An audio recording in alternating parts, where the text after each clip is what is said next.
Hello बच्चों, हम आशा करते हैं कि आप लोग बहुत अच्छे होंगे और सकुशल होंगे।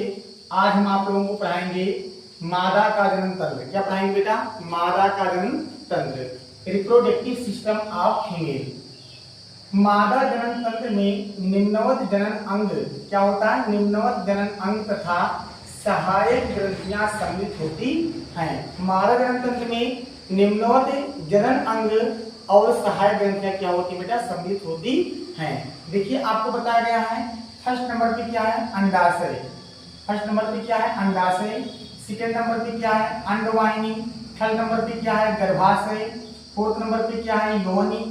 फिफ्थ नंबर पे क्या है? भग। और सिक्स नंबर पे क्या है? भग शिश्न। क्या है? भग शिश्न। अब देखिए सहायक ग्रंथियों के बारे में। सहायक ग्रंथि के अंतर्गत आपकी आती है बार्थोलिन ग्रंथियां, इसको आप लोग इंग्लिश में भी क्या बोलते हैं? बार्थोलिन्स ग्लैंड बोलते हैं।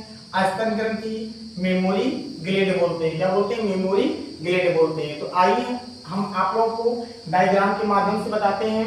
मादा का जनन तंत्र का चित्र आपके सामने बना है जो कि नामांकित भी है। तो हम आपको एक एक अंक करके बताएंगे। देखिए आप लोग देख रहे हैं ये क्या है बेटा? विक्र है, जिसको आप लोग क्या बोलते हैं? किडनी बोलते हो। क्या है? विक्र है, जो कि विक्र क्या होता है?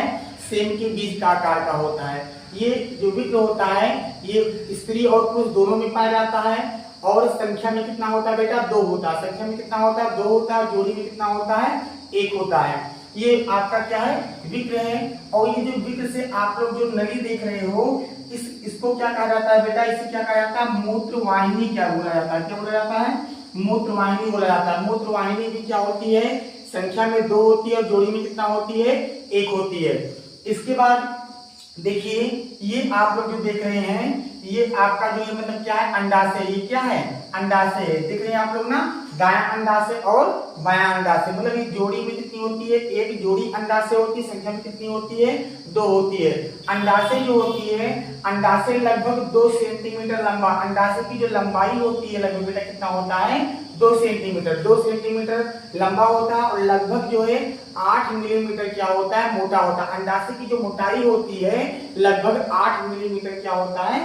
मोटा होता है। इसके बाद आगे आप लोग देखिएगा ये आपका क्या है? मूत्राशय। जो गुब्बारे जैसी संरचना आपको दिखाई पड़ रहा है बेटा ये क्या है? मूत्राशय है। क्या है? मूत्राशय है। और मूत्राशय के ठीक नीचे देखिए जो आपका देखिए रास्ता दिख रहा है आप लोग खुला हुआ है, ये क्या है? मूत्र मार्ग है बेटा। क्या है? मूत्र मार्ग है। देखिए ये जो आप लोग रास्ता देख रहे हो ये क्या है? मूत्र मार्ग है। और जो इधर का रास्ता आप लोग देख रहे हो यहाँ से जो आपको दिखाई पड़ रहा है ये आपका क्या है? योनि है। क्या है? योनि। देखिए जो योनि होती है, योनि लगभग जो है 7.5 सेंटीमीटर से 10 सेंटीमीटर मसल गहरी संरचना होती है। यौन की लंबाई लगभग कितनी होती है बेटा? 7.5 सेंटीमीटर से लगभग 10 सेंटीमीटर जो है क्या होती है? गहरी मसल संरचना होती है। और इसके बाद देखिएगा ये जो आप लोग पूरा भाग देख रहे हो ये भाग आपका क्या है? ये मादा का क्या? गर्भाशय है। क्या बच्चों? गर्भाशय। देखिए ये आप लोग देख रहे हैं गर्भाशय। क्या है? गर्भाशय। देखिए गर्भाशय की जो लंबाई होती है, गर्भाशय की जो लंबाई होती है वो क्या होती है? 75 सेंटीमीटर होती है। गर्भाशय की लंबाई कितनी होती है? 75 सेंटीमीटर होती है। और चौड़ाई जो है लगभग कितना होती है? 5 सेंटीमीटर होती है। और चौड़ाई कितना होता है? लगभग 5 सेंटीमीटर होती है। और गर्भाशय जो है लगभग 3 सेंटीमीटर मोटी होती है। क्या होती है? लगभग 3 सेंटीमीटर मोटी होती है। और गर्भाशय को ध्यान दीजिएगा 3 विभेदित भागों में क्या किया गया है? बांटा गया है। देख रहे हैं आप लोग जो फर्स्ट नंबर पे आपका है, फर्स्ट नंबर जिसको आप लोग बोलते हो गुम्मज सादृश्य, जो गर्भाशय का जो ऊपरी का भाग होता है, देख रहे हैं आप लोग चित्र के माध्यम से, जो गर्भाशय के जो ऊपरी का भाग होता है इसको हम लोग बेटा क्या बोलते हैं? गुम्मज सादृश्य बोलते हैं। क्या बोलते हैं बेटा? गुम्मज सादृश्य बोलते हैं। और गर्भाशय के जो मध्य का अधिकांश भाग होता है, गर्भाशय के जो मध्य का ये अधिकांश भाग होता है इसको हम लोग क्या बोलते हैं? काय बोलते हैं। क्या बोलते हैं? काय बोलते हैं या कह सकते हो बॉडी। ठीक, क्या बोलते हैं बेटा? काय बोलते हैं। और गर्भाशय का जो निचला सकरा हुआ भाग होता है, जो सकरा हुआ भाग आप लोग देख रहे हैं ये भाग हमारा क्या कहलाता है? ग्रीवा कहलाता है। क्या कहलाता है बेटा? ग्रीवा कहलाता है। और अब हम आपको एक एक फीडिंग के विषय में आपको बताएंगे, जैसे अंडाशय के विषय में, अंडवाहिनी के विषय में, गर्भाशय के विषय में, यौन के विषय में, भग के विषय में, भगशिश्न के विषय में। और इसके बाद फिर आपको सहायक ग्रंथियां के अंतर्गत बार्थोलिन ग्रंथि है उसके विषय में बताएंगे और स्तन ग्रंथि है स्तन ग्रंथि के विषय में भी बताएंगे। आगे देखिए आप लोग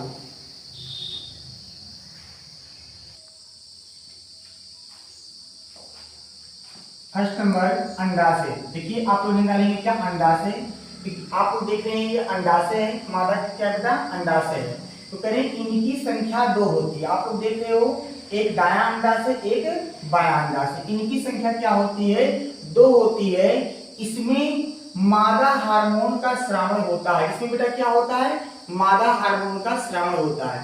ठीक, इसमें मादा हार्मोन का क्या होता है, स्रावन होता है। और ये दोनों विक्रों के काफी नीचे एवं गर्भाशय के दोनों ओर एक चपटी सादृश्य आकृति होती है। कह रहे हैं क्या कि ये विक्रों से काफी नीचे, आप लोग देख रहे हैं आपका विक्र है, विक्र से काफी नीचे है या नहीं है, काफी नीचे। तो ये विक्रों से काफी नीचे और गर्भाशय के दोनों ओर, देखिए आप लोग देख रहे हैं गर्भाशय के दोनों ओर, दाएं और बाएं ओर आपको दोनों तरफ में क्या दिखाई पड़ रहा है, अंडाशय दिखाई पड़ रहा है। और कह रहे हैं कि चपटी सादृश्य, चपटी कोमा, कोमा भी आप लोग बता सकते हो। चपटी सादृश्य, चपटी मतलब इसे आप ऐसे देख रहे हैं ना, ऐसे चपटी होती है, चपटी या कोमा सादृश्य आकृति होती है। ठीक, और अंडाशय की लंबाई लगभग 2 सेंटीमीटर और मोटाई जो है लगभग 8 मिलीमीटर होती है। अंडाशय की लंबाई लगभग कितनी होती है बेटा, 2 सेंटीमीटर और मोटाई लगभग 8 मिलीमीटर होती है। दूसरा नंबर देखिए अंडवाहिनी, क्या है अंडवाहिनी, करें इनकी संख्या 2 होती है। देखिए आप जो अंडवाहिनी देख रहे हो ये अंडवाहिनी, ये भी अंडवाहिनी, ये क्या है अंडवाहिनी है, यहाँ पर भी क्या है अंडवाहिनी। करें इनकी संख्या 2 होती है और जोड़ी भी कितने होते हैं, 1 होते हैं। और इन्हें फैलोपियन नली, और इन्हें क्या कहा जाता है, और इसको हम क्या बोल सकते हैं, फैलोपियन नली भी बोल सकते हो या फैलोपियन ट्यूब भी बोल सकते हैं, या कह सकते हैं या गर्भाशय नली भी कहते हैं, या गर्भाशय नली भी कहते हैं, इसी को गर्भाशय नली भी कहा जाता है। प्रत्येक अंडवाहिनी अंडाशय के ऊपरी भाग के निकट एक झालरदार ईप मुखयुक्त लगभग 10 सेंटीमीटर लंबी नलिका के रूप में प्रारंभ होती है। देखिए करें कि प्रत्येक अंडवाहिनी, प्रत्येक अंडवाहिनी, देखिए जो अंडवाहिनी है, करें प्रत्येक अंडवाहिनी, अंडवाहिनी अंडाशय के ऊपर, किसके ऊपर, अंडाशय। देखिए बच्चों ये क्या है अंडाशय, अंडाशय के ऊपर क्या है अंडवाहिनी। तो करें अंडाशय के ऊपर अंडवाहिनी, ठीक ना, के निकट एक झालरदार, ये बेटा क्या है झालरदार, इसको हम लोग बोल सकते हैं झालरदार कीप। क्या होते हैं झालरदार कीप, झालरदार कीप मुखयुक्त लगभग 10 सेंटीमीटर लंबी नलिका होती है। क्या होती है, लगभग 10 सेंटीमीटर लंबी नलिका होती है।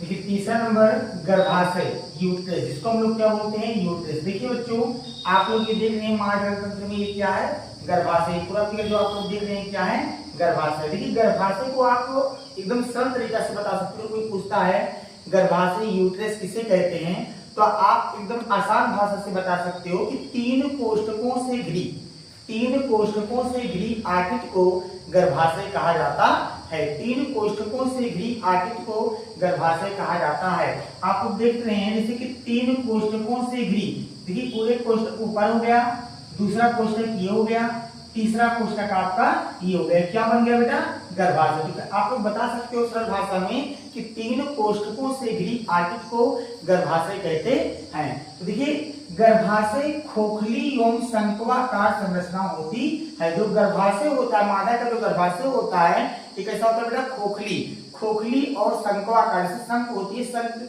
जैसी संरचना होती है। ठीक, शंक्वाकार संरचना होती है। जो मासिक धर्म प्रजनन, जो मासिक धर्म आप लोग जान रहे हो, मासिक धर्म जिसको आप लोग आर्त चक्र बोलते हो, जो धर्म बोलते हो, पीरियड बोलते हो, ये महिलाओं में अक्सर होता है। तो प्रजनन, प्रजनन या जनन वही चीज है कि वे समस्त जीव जंतु जो अपने जाति एवं वंश को बनाए रखते हैं और अपने समान संतान उत्पन्न करते हैं, उसे जनन या प्रजनन कहते हैं। तो आप लोग बता सकते हो प्रजनन या जनन क्षमता और गर्भाशय में महत्वपूर्ण भूमिका निभाते हैं। गर्भावस्था के दौरान, गर्भावस्था के दौरान गर्भाशय आपके बच्चे को विकसित करने के लिए फैलता है, और गर्भावस्था के समय जो गर्भाशय होता है आपके बच्चे को विकास करने के लिए, पालन पोषण करने के लिए क्या होता है विकसित होता है। और ध्यान दीजिएगा कि यह आपके बच्चे को आपकी यौन से बाहर निकालने में मदद करने के लिए सिकुड़ने का कार्य भी करता है। बच्चे को मतलब यौन से बाहर निकालने में गर्भाशय क्या करता है, ये सिकुड़ने का कार्य भी करता है। आगे देखिए, और जो कि गर्भाशय की लंबाई लगभग कितनी होती है, 75 सेंटीमीटर होती है। गर्भाशय की लंबाई बेटा कितनी होती है, लगभग 75 सेंटीमीटर होती है, और चौड़ाई लगभग 5 सेंटीमीटर होती है, और मोटाई में लगभग 3 सेंटीमीटर होती है। तो देखिए अगली हेडिंग है आपका योनि। यौन के बारे में आप लोग यौन देख रहे हैं आप लोग, ये क्या है बेटा, यौन है। ये क्या है, यौन है। तो देखिए यौन के बारे में आप बताएंगे, यौन एक सक्रिय नली के रूप में मलाशय एवं मूत्राशय के मध्य स्थित संरचना होती है। जो यौन होती है बेटा, तो यौन आप लोग देख रहे हैं, ये क्या है, यौन है। ये क्या है, यौन है। तो करें कि यौन एक सक्रिय नली के रूप में मलाशय एवं मूत्राशय के मध्य स्थित होता है। देखिए मूत्राशय जो होता है वो ऊपर होता है, और उसी के ठीक पीछे क्या होता है, मलाशय होता है। इसको आप लोग गुदाद्वार भी बोलते हो, मलाशय। उसी के मध्य में क्या होता है, यौन होता है। बेटा क्या होता है, यौन होता है। तो बता रहे हैं कि यौन का ऊपरी सिरा गर्भाशय की ग्रीवा से तथा दूसरी सिरा मादा जनन छिद्र के रूप में बाहर मूत्र मार्ग छिद्र के पश्चोर पर ही खुलता है। इस छिद्र को यौन द्वार कहते हैं। इस छिद्र को बेटा क्या कहा जाता है, यौन द्वार कहा जाता है। और लड़कियों में योनि के मुख पर एक झिल्ली के समान पर्दा होता है। और इस लड़कियों में क्या कह सकते हो, महिलाओं में यौन के ऊपर क्या होता है, एक पर्दा होता है, समान एक पर्दा होता, झिल्ली पर एक पर्दा होता है। इस पर्दे के मध्य एक छिद्र होता है, और इस पर्दे के मध्य में क्या होता है बेटा, मतलब बीच में एक छिद्र होता है, जिससे मासिक चक्र क्या होता है, बाहर निकलता है। जिसके कारण मासिक चक्र, आर्तो चक्र, ऋतुधर्म, आपको तमाम नाम से आते हैं, तो बाहर निकलता है।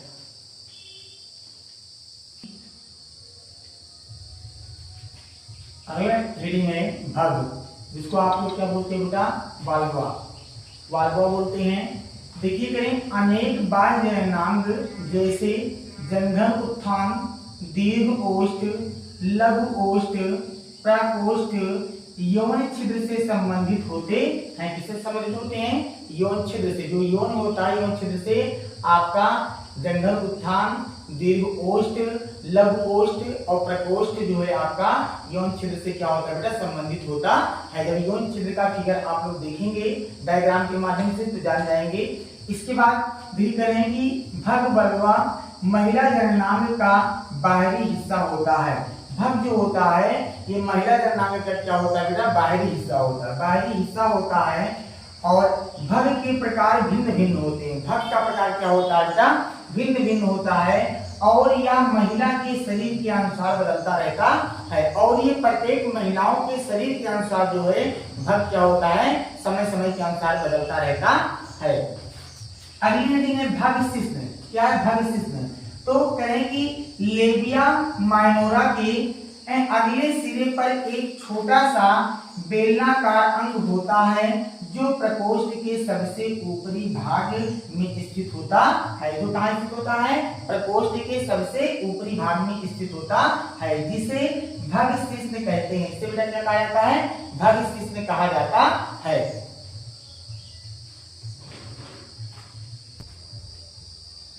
देखिए बच्चों, सहायक ग्रंथि के बारे में पहले हम आपको बताएंगे बार्थोलिन ग्रंथि। इसके बारे में बताएंगे, बार्थोलिन ग्रंथि के बारे में बताएंगे। देखिए करें कि यौन के मुख के इधर उधर दो बार्थोलिन ग्रंथियां होती है। जो योनि का मुख होता है, योनि के मुख के दोनों ओर, जैसे ये योनि है तो योनि के मुख के दोनों ओर इधर और इधर की बात हो रही है। करें कि दोनों ओर जो है मतलब बार्थोलिन ग्रंथि होती है। लैंगिक उत्तेजना के समय ये एक साफ लसलसा द्रव का श्रावण करती है। मतलब लैंगिक संपर्क के समय जब नर और मादा दोनों साथ साथ रहते हैं, लैंगिक संपर्क के समय जब ये कार्य लैंगिक संपर्क के समय ध्यान दीजिएगा, एक साफ लसलसा जो है द्रव का श्रावण करती है, जो यौन मार्ग को चिकना बना देता है। जो क्या करता है बेटा, यौन मार्ग को क्या करता है, चिकना बना देता है। यौन मार्ग को चिकना बना देता है, जिससे शिश्न पेनिस, जिसको आप लोग पेनिस बोलते हैं, इसके शिश्न पेनिस से सरलता से गति कर सकता है, सरलता से क्या कर सकता है, गति कर सकता है। और सरलता से गति भी कर सकता है, ध्यान दीजिएगा। और उसके साथ जो वीर निकलेगा, तो वीर जो है मतलब वीर में ही आप जानते हैं स्पर्म होता है, शुक्राणु, ये आपके मतलब स्त्री के यौन में क्या कर सकता है, प्रवेश कर सकता है। आगे देखिए स्तन ग्रंथि। स्तन ग्रंथि के बारे में बता रहे हैं, स्त्रियों में वक्ष भाग में सामने की ओर 2 उभरे हुए स्तन होते हैं। स्त्रियों में वक्ष भाग में सामने की ओर 2 उभरे हुए स्तन होते हैं और प्रत्येक स्तन का ग्रंथिल ऊतक 15 से 20 स्तन पालियों में बटा होता है। कितने पालियों में बटा होता है? 15 से 20। आप लोग देख रहे हैं कितने पालियों में बटा होता है? 15 से 20 पालियों में बटा होता है। इनमें कोशिकाओं के गुच्छे होते हैं। इनमें क्या होते हैं बेटा? कोशिकाओं के गुच्छे होते हैं, जिसे हम कोशिका कहते हैं। जिसे हम क्या कहते हैं? कोशिका कहते हैं। और स्तन ग्रंथि में आप लोग जान रहे हैं, ये आपका क्या है? स्त्री का स्तन ग्रंथि है। स्तन ग्रंथि को इसको क्या बोलते हैं? निप्पल बोलते हैं। क्या बोलते हैं बेटा? निप्पल बोलते हैं। और आप लोग जानते हो कि निप्पल में आपका जो छिद्र होता है, उसी के द्वारा दूध का स्राव होता है। दूध का क्या होता है? स्राव, दूध निकलता है। तो ध्यान दीजिएगा, देखिए स्तन ग्रंथि जो है मतलब ये कुछ महिलाओं में है। ये स्तन कैंसर, आप लोग स्तन कैंसर भी जानते हैं। जो स्तन कैंसर कुछ महिलाओं में अक्सर हो जाता है। स्तन कैंसर उन्हीं महिलाओं को होता है जो अपने बच्चे को अपना दूध नहीं पिलाना चाहती हैं, अपना दूध कम पिलाना चाहती हैं, बाहरी दूध उनको ज्यादा पिलाती हैं। तो ऐसी महिलाओं को स्तन कैंसर होने की पूरी संभावना होती है।